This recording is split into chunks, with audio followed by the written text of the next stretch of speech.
ಅಮರ್ಕುಲ್ ಮಸಾಲಾ ರುಚಿ ಮತ್ತು ಸ್ವಾದಿಷ್ಟದ ಪ್ರೀತಿಯ ಸಂಗಮ. ಬಿಜೆಪಿಯಲ್ಲಿ ಬಂಡಾಯದ ಬೇಗುದಿ. ನಿನ್ನೆ ಪಕ್ಷದ ಕಚೇರಿಯಲ್ಲಿ ನಡೆದ ಚರ್ಚೆಗೇನು? ದೆಹಲಿಯಲ್ಲಿ ಕುಳಿತು ಯತ್ನಾಳ್ ಟೀಮ್ ಹೂಡಿದಂತ ತಂತ್ರವೇನು? ಈ ಎಲ್ಲ ಸುದ್ದಿಯನ್ನು ನೋಡೋಣ ಬಿಜೆಪಿ ಬೇಗುದಿ ನ್ಯೂಸ್ ಟಾಪ್ 9ನಲ್ಲಿ. ವಿಜಯೇಂದ್ರ ಮತ್ತು ಯತ್ನಾಳ್ ಟೀಮ್ ನಡುವಿನ ಬಣಕದನ ಜ್ವಾಲಾಗ್ನಿಯಂತೆ ಧಗಧಗಿಸುತ್ತಿದೆ. ಬಂಡಾಯ ಶಮನಕ್ಕೆ ಹೈಕಮಾಂಡ್ ಎಂಟ್ರಿ ಕೊಟ್ಟಿದ್ದು ನಿನ್ನೆ ಬಿಜೆಪಿ ರಾಷ್ಟ್ರೀಯ ಪ್ರಧಾನ ಕಾರ್ಯದರ್ಶಿ ತರುಣ್ ಚುಗ್ ನೇತೃತ್ವದಲ್ಲಿ ಸಭೆ ನಡೆಯಿತು. ಬೆಂಗಳೂರಿನಲ್ಲಿರುವ ಪಕ್ಷದ ಕಚೇರಿ ಜಗನ್ನಾಥ ಭವನದಲ್ಲಿ ಮೀಟಿಂಗ್ ನಡೆಯಿತು. ತರುಣ್ ಚುಗ್ ನೇತೃತ್ವದಲ್ಲಿ ನಿನ್ನೆ ನಡೆದ ಸಭೆಯಲ್ಲಿ ಬಿಎಸ್ ಯಡಿಯೂರಪ್ಪ, ರಾಜ್ಯ ಸಹ ಉಸ್ತುವಾರಿ ಸುಧಾಕರ್ ರೆಡ್ಡಿ, ವಿರೋಧ ಪಕ್ಷ ನಾಯಕ ಆರ್ ಅಶೋಕ್, ಮಾಜಿ CM D V Sadananda Gowda, CN Ashwath Narayan, ಮಾಜಿ ಕೇಂದ್ರ ಸಚಿವ ಹಾಗೂ ಚುನಾವಣಾ ವೀಕ್ಷಕ ರಾಧಾಕೃಷ್ಣ, ಮಾಜಿ ಸಚಿವರಾದ ಸಿಟಿ ರವಿ, ಶ್ರೀರಾಮುಲು ಸೇರಿದಂತೆ ಹಲವು ನಾಯಕರು ಭಾಗಿಯಾಗಿದ್ರು. ತರುಣ್ ಚುಗ್ ನೇತೃತ್ವದ ಮೀಟಿಂಗ್ನಲ್ಲಿ ಪಕ್ಷ ಸಂಘಟನೆ ವಿಷಯಗಳ ಜೊತೆಗೆ ಬಣ ಬಡಿದಾಟವೂ ಚರ್ಚೆ ಆಗಿದೆ. ರಾಜ್ಯಾಧ್ಯಕ್ಷರನ್ನ ಹೈಕಮಾಂಡ್ ನೇಮಕ ಮಾಡಿದೆ.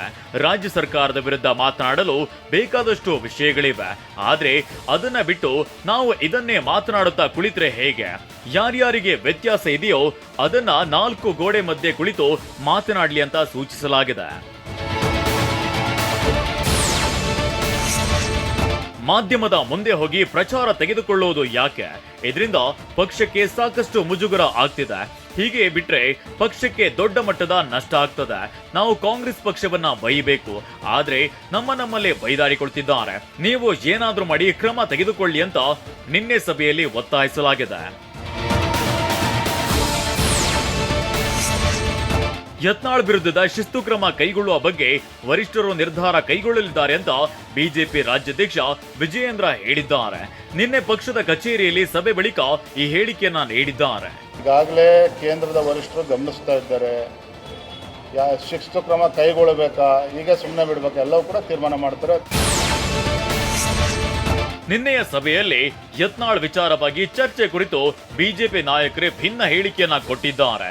ಯತ್ನಾಳ್ ವಿರುದ್ಧ ಕ್ರಮದ ಕುರಿತು ಯಾವುದೇ ಚರ್ಚೆ ಆಗಿಲ್ಲ ಅಂತ ವಿಪಕ್ಷ ನಾಯಕ ಆರ್ ಅಶೋಕ್ ಹೇಳಿದ್ರೆ, ಯತ್ನಾಳ್ ಬಗ್ಗೆ ಕ್ರಮದ ಚರ್ಚೆ ಆಗಿದೆ ಅಂತ ವಿಜಯೇಂದ್ರ ಹೇಳಿಕೆ ನೀಡಿದ್ದಾರೆ. ನಮ್ದೆಲ್ಲ ಚರ್ಚೆ ನಡೆದಿರುವಂಥದ್ದು ಪಾರ್ಟಿಯ ಸಂಘಟನೆಗಳು ಮಾತ್ರ, ಬೇರೆ ಯಾವುದೇ ವಿಚಾರ ಇಲ್ಲಿ ಚರ್ಚೆಗೆ ಬಂದಿಲ್ಲ. ಇದಕ್ಕೆ ಅವಕಾಶ ಕೊಡಬಾರ್ದು, ಅವ್ರನ್ನ ಕರೆದು ಮಾತಾಡಬೇಕು. ಮತ್ತು ಅದಕ್ಕೂ ಕೂಡ ಕೇಳ್ದೇನೆ ಶೆಡ್ ಹೊಡಿತಾರೆ ಅಂತ ಹೇಳಿದ್ರೆ ಪಕ್ಷ ಅವ್ರ ಬಗ್ಗೆ ನಿಯಮಾವಳಿ ಪ್ರಕಾರ ಕ್ರಮ ತೆಗೆದುಕೊಳ್ಳಬೇಕು. ಬೆಂಗಳೂರಿನಲ್ಲಿ ಯತ್ನಾಳ್ ವಿರುದ್ಧ ದೂರು ಸಲ್ಲಿಕೆಯಾಗಿದ್ರೆ, ಅತ್ತ ದೆಹಲಿಯಲ್ಲಿ ಯತ್ನಾಳ್ ನೇತೃತ್ವದ ಟೀಮ್ ಜಗದಾಂಬಿಕಾ ಪಾಲ್ರನ್ನ ಭೇಟಿಯಾಗಿ ವಕ್ಫ್ ಹೋರಾಟದ ವರದಿಯನ್ನ ಸಲ್ಲಿಸಿದೆ. ಅಲ್ಲದೆ ಪ್ರತ್ಯೇಕವಾಗಿ ರಹಸ್ಯ ಸಭೆಯನ್ನ ಮಾಡಿದ್ದಾರೆ. ಪಕ್ಷ ವಿರೋಧಿ ಕೆಲಸ ಮಾಡ್ತಿರೋದೇ ವಿಜಯೇಂದ್ರ ಅಂತ ರಮೇಶ್ ಜಾರಕಿಹೊಳಿ ಆರೋಪಿಸಿದ್ದಾರೆ. ಅವರು ರಾಜ್ಯಾಧ್ಯಕ್ಷರಿಗೆ ಸ್ವತಃ ಅವರೇ ಫಸ್ಟ್ ಪಕ್ಷ ವಿರೋಧ ಕೆಲಸ ಮಾಡ್ತಾರೆ ವಿಜಯೇಂದ್ರ ಅವರು. ನಾವು ಈಗ ವಿಜಯೇಂದ್ರ ಅವರು ಪಕ್ಷ ವಿರೋಧ ಚಟುವಟಿಕೆ ಅವ್ರಿಗೆ ಯಾವ ನೋಟಿಸ್ ಕೊಡ್ತಾರೆ ನಾವು ತಮ್ಮ ಮುಖಾದ ಕೇಳ್ತೀವಿ. ಯಾಕಂದರೆ ತಾವೇ ಅಧ್ಯಕ್ಷರಾಗಿ ಪಕ್ಷದ ಇದಕ್ಕೆ ಕೆಲಸ ಅಂತ ಕರೆದು.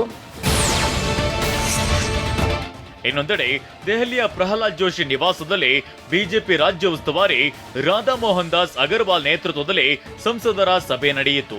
ನಮ್ಮ ನಡುವಿನ ಭಿನ್ನಮತದಿಂದ ಕಾಂಗ್ರೆಸ್ ಮುಂದೆ ನಗೆಪಾಟಲಿಯಾಗಿದ್ದೇವೆ.